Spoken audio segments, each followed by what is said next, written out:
Welcome back to the REI Marketing Weekly. It's your host, Josh Culler with Color Media and REI.video. And I'm super pumped to have, this is a dynamic duo right here. And these two right here are just up and coming. I just, all of a sudden, just out of nowhere, I just saw like me getting blasted by posts on Facebook from these two. Like, it is ridiculous. And then Josh is starting to get into TikTok now, and his videos are they're pretty entertaining, to say the least.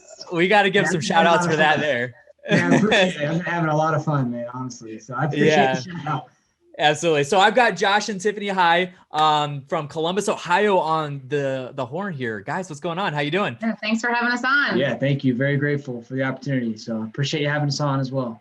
Yeah, absolutely. Now, okay, so here's what's going to happen, guys. So I've only talked to Tiffany once, and we were talking about the content marketing services that we've got going on and possibly doing some things there. I don't know these guys very well, except for what I see out there on social media and hear from other people. And Tiffany, like we had talked about on our first phone call, you guys are working with Pat Precourt. Pat's going to be a client of ours and a really good friend of mine as well.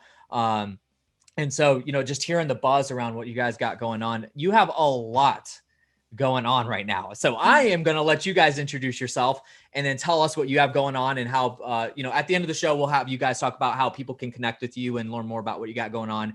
But give us a brief rundown. Introduce your guys' selves. If you want to do it together or one by one, doesn't matter, but the elevator pitch on who you are, what you do, and how long you've been doing all that. Well, I'm Tiffany, and this is Josh, which I'll let him speak here in a sec. So we're out of Columbus, Ohio. We're rehabbers, wholesalers. We have a rental portfolio.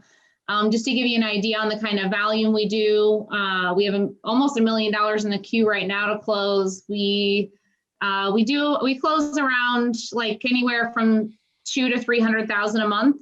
But we also rehab, so those are closing out in the next few months, and we also have an educational side that took off in the last year. So we teach a lot about our systems, processes, and Josh is the sales guru of our relationships. I'll let him talk on that. I handle more of the marketing systems, private money, and operations behind the scenes. So awesome, Josh.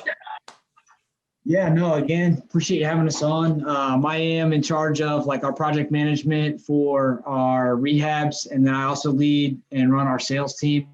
One thing that we'll talk about here today is in the industry, a lot of times, people are teaching you how to be the best closer yourself, but they're not teaching you how to be the best leader. So I'm excited to share some tidbits on that. Yeah, absolutely. So guys, everything that we talk about, they're probably going to mention some of the sales training that they got going on. And I know that you guys got courses and a bunch of other products that people can dive into. So anything that we talk about, guys, is going to be linked in the description below. If you're watching on YouTube or if you're going on the podcast, make sure you do visit the show notes website, reimarketingweekly.com. And all of the resources are going to be linked there. So make sure you do check all this out. I know they got a great resources and a lot of awesome stuff to share with y'all. So make sure you check all that out. So let's go ahead and talk about it. So the topic today, very interesting. You guys were kind of going back and forth, and a lot of it was still stemming from follow-up and phone systems.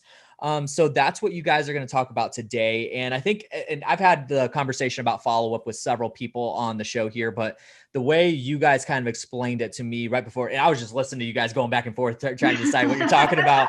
And to me, it sounds like you guys got everything just completely dialed in from the follow-up process all the way to the close. And I even say this a lot of times, I'm in a mastermind called Collective Genius, and I heard this for the first time from Frank Cava. And he was talking about how, do not have your acquisitions people doing lead follow-up, because it will burn them out super quickly. And I know you guys probably have a lot of information to share on that, but on that front end side, the phone systems of getting the follow-up and then hand it off to your acquisitions person, then closing. Let's go ahead and talk about that. I know that this is going to be a lot to do with sales, but as you guys know, sales and marketing, they flow a lot. They go in and out with each other all the time. And a lot of times the sales process does start with the marketing. And so I'm going to let you guys take it away. Whoever wants to start first, let's go ahead and talk about this. Follow-up phone systems. What are we going with? Yep. So one of the biggest things that I think a lot of people get wrong in the industry is that they think they have to spend a ton of money on marketing to close deals. I do say that like 14 to 19% of your budget should be spent on marketing of whatever your projected revenue is. So hypothetically, if you're trying to make 100, you should be spending anywhere from 14 to 19 grand. But in my opinion, as time goes and you do this longer and longer, that actually should be going down because your leads in your system are stacking up and you should be making a lot more money off follow-up.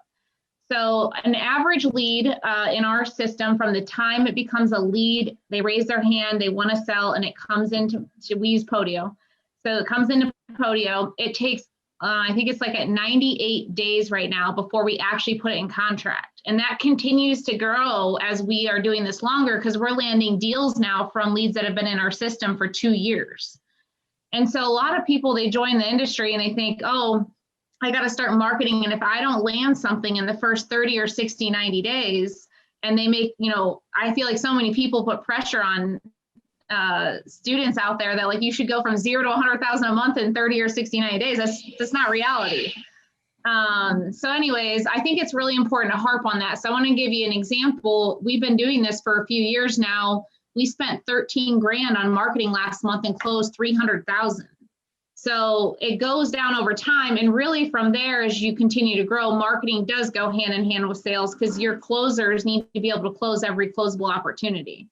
So anyways, a lead comes into our system, and the way our phone system works, let's say that you have some people in your office, which we're big advocates for in creating culture in your company, and maybe someone works virtually. Our phone system allows us to live transfer everything in between team members. So I think it's important that you guys have the right phone system and the right tools to give your team when a lead does come in the queue.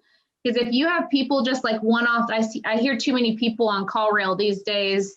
A lead comes in and they're like one hand clicking numbers in their phone. And if you can't, that limits how many dials they can make a day. So when you limit how many dials they can make a day, then it limits the amount of revenue they can produce. Here's something I want to say. I love that you said all that, because a lot of times people don't think about it this way. So I know we're talking about like follow-up and whatnot, but some of the best marketing that anybody can do, it doesn't matter if you have a donut shop or you have a auto mechanics shop, or your real estate business, is the experience that somebody has with you. And if somebody's having to wait on the phone, or they're just being tossed around back and forth, I mean, that it's not just like from a operations and like team perspective, like wearing you down, it's going to wear the customer or the client down as well. Like the seller's going to be sitting on the phone, and how many times have, I'm sure you guys been there. Like I literally got rid of Verizon and went to AT&T because Verizon would kick me around to 4 different people when I was on the phone with them. And that was like their reputation was for that. Right. And so I don't know if things have changed, but I haven't had any issues with AT&T. I get on the phone call, I'm with one person. If they got to transfer me, it's super quick. Like you said, it's live. So I think that's a big piece. I know we're not going that direction. I think that's a big piece I wanted to insert there that a lot of people need to be thinking about too. Yep. So we have leads that come in. And I think one of the biggest things that changed the game for us, long story short, a couple of years ago, we scaled a sales team of 10 plus people on the sales floor. And it was miserable, to say the least. And one of the biggest things that we took away and rebuilt our structure was, how do we have 1/4 the people, but make them 2 to 3 times as productive as what they were back then? Back then, we used to use CallRail, where we dial outbound. It would take forever, and they could only make so many dials a day. Now we have a click to call feature, and we also use internal dialers for the leads that are in the system, so that we can follow up on a much larger scale with less people. So we have $1 million in the queue with only 3 salespeople right now. And we're big believers, and Josh can go into this, is you really have levels in which people can join your company. And so they can join the company. In our company, they're called follow-up specialists. And then we can groom them into a senior follow-up specialist, then an acquisitions and closer. So you can jump into that.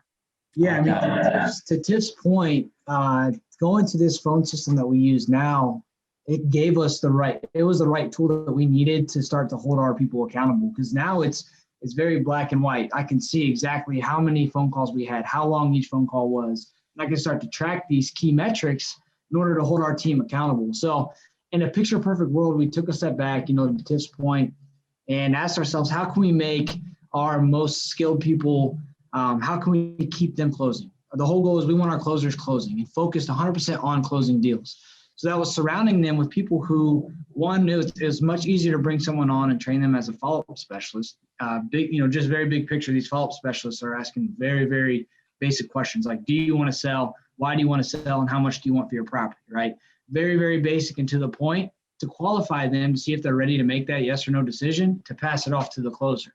And now our closers, they're not focused on doing the prospecting anymore. They're basically focusing on the key follow-ups that they need, people who are close, who they're making offers to, and who are warm prospects in order to get them to the closing table.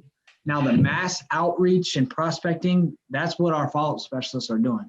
And it's I think I mentioned this before, it's been much easier to find someone to fill those roles, and it's much easier to train them quicker. Not only is it easier to fill the role, but now all of a sudden they start to experience these real life scenarios in real estate, because one thing I've seen people fail at is, they hire someone with sales experience, they throw them on the phone with a script and they say, hey, good luck, perform, right? And the reality of it is, like, if they don't understand the escrow process or certain situations that we have to truly come up with a solution for, they're not going to land that opportunity. So we always bring people in as that entry level position, get their feet wet in the industry, start to learn the terminology. That way, when they're thrown in the closer seat, now all of a sudden they are familiar with these situations and they're able to close those opportunities. I love that. And I think a big piece too is I love the way you're almost grooming that follow person to be, set them up for success and literally train them through the process by, promotions. I think that that's a really good idea. A lot of people miss out on, because I agree with you. Like, taking a lot for, I know it's a good reason, but for some reason, a lot of times real estate investors will hire, used car salesmen to come in and, and used car salesmen, they're great salesmen, right? But, and there's a lot of opinions on that, but if you just throw them on the phone and they're having to follow up, 1,000 times with one lead, it's going to burn them out super quick. So I like starting at that base and then moving them forward. I want to possibly give you a little plug here. Is there something that you guys have training wise that can teach people how to do that specifically, like pay structure and, the times to move them forward and stuff like that? Do you guys have anything on that? Yeah, we have a couple of things. I think it's really important to start with the foundations when you're in the industry. So in terms of your systems, your marketing, because at the end of the day, right, the lead has to come first before I can close it. Mm-hmm. So we have a virtual training group that's pretty inexpensive. It's 4 weeks live with me and Josh, and we cover everything, like our entire CRM, how we do our marketing, how it flows. Literally, I'm like as transparent as it can get in this. And then we have a 2-day workshop at our office that's very small and intimate. And that's where really 75% of it is Josh showing you how we onboard, train, lead, do performance reviews, structure, daily sales training, etc. Because I think that one has, you can't be successful unless you've mastered both, but it always starts with marketing. Because if you can't bring the leads in, then there's nothing to close. So we always require that we start there first. Yeah, absolutely. So I'm gonna get that link from you guys. Is there a specific place? Like, do you guys have a domain that directs back to the Facebook group, or? Yes, but it's not easily memorable, so I'm gonna have to send it to you. Send it to me. We're gonna have it in the show notes. That's probably something you should fix for me outside of this call. We'll make it happen. Listen, we'll make it happen. Okay. But yeah, I'll have that linked. Either if you're listening on the podcast, it'll be in the show notes, or if you're watching on YouTube or Facebook, it's going to be linked below. So make sure you just check that out. So this is probably a question you guys get a million times. What phone systems are you using for this? You mentioned CallRail, but I assume you're not using CallRail. No, I don't use. No, we use smartphone now in Podio since we have Podio-based CRM. But we've got a custom build out of it behind Globiflow. And in the virtual group, I do go over all of that. And we also cover it in great detail at the 2-day workshop, because we like to go over all the flows. So if, lead, or for example, if an RVM, we do a lot of RVM. If we drop an RVM and the caller calls back, it simultaneously rings my whole team. And we just go over every single one of those flows from each marketing channel, just so everyone knows and understands why I have certain people answering different types of leads. Okay. So one thing that is kind of made me think about that, because you guys are really big on answering live, right? Is that like something you're really, really big on? For RVM, I am. Okay. So if someone calls back RVM, if they call back, like let's say we drop a text message out on SMS, most people obviously are texting back, so that comes back through a text and then we call them. But if they pick up the phone and call us back, we have an IVR in place, we answer that live. And we do a lot of cold calling and inbound marketing too. The only one we literally take live is that RVM that presses 1 to talk to us. Okay, so for the RVMs then, something, because we haven't, actually it's kind of weird, we haven't really talked much about RVM on this show. I've maybe had a couple of people skim over it. Something I'm always curious about with what a good sales team is doing. So RVM calls you back. what hours are you guys answering those live, right? So like most people during the American workday, they're 9 to 5, right? So I assume that the RVMs are kind of dropped strategically so that Yep. if somebody calls back at, say, like when they get home from work after dinner at 7 o'clock, somebody's there to answer. Do you guys have that figured out, or what's the process there? So, I mean, we do so much volume. We're dropping marketing during our entire day that we're working. So we have a schedule for Mondays. We work a half day just because what ends up happening on Mondays is we get a lot of contracts that flow in Monday from the weekend. We work 9 to 6 Tuesdays, Wednesdays, 9 to 8 p.m., 9 to 8 p.m., and 9 to 5 on Fridays. And so since we do a lot of volume, we drop marketing at all times during those hours that we're working. But all of our RVMs are dropped and followed by a text message. So to give you just some basic round numbers, I mean, we probably did around 600 to 800,000, I think, I don't have it in front of me, last year just off RVM. But if you look at the money that was made, 50% of those people contacted us back by texting us back, and then 50% contacted us by calling us back. So just to let you know, like, even though we drop an RVM, they still might be just texting us back. That's interesting. Yeah, RVM, I forget I mean, it made up a good portion of revenue last year. Yeah. SMS is just as big. So we do a lot of cold calling, a lot of SMS, and a lot of RVM. So I know there's a lot of regulations coming around the corner, so I'm curious to see how that gets impacted. Yeah, we'll have to have you back on the show to talk about how you adjust on that, because I've been saying it for a long, like, carriers are going to start getting rid of texts. Like, it's going to happen. So I've been in close contact. They're probably going to use me as like a test person with the carriers just because we do so much. So I know some of the stuff and what they're trying to do, but I don't know what's really set in stone at this point. But I mean, at the end of the day, right, we all have to pivot and adjust. I do a lot of Facebook marketing too. So we get tons of deals that way. We don't do as much PPC anymore, but I'm sure we'll jump back into it. And we do a little bit of direct mail, but I might be obviously ramping that up depending on how the carriers respond to all this. Sure. So we got, well, go ahead, Josh.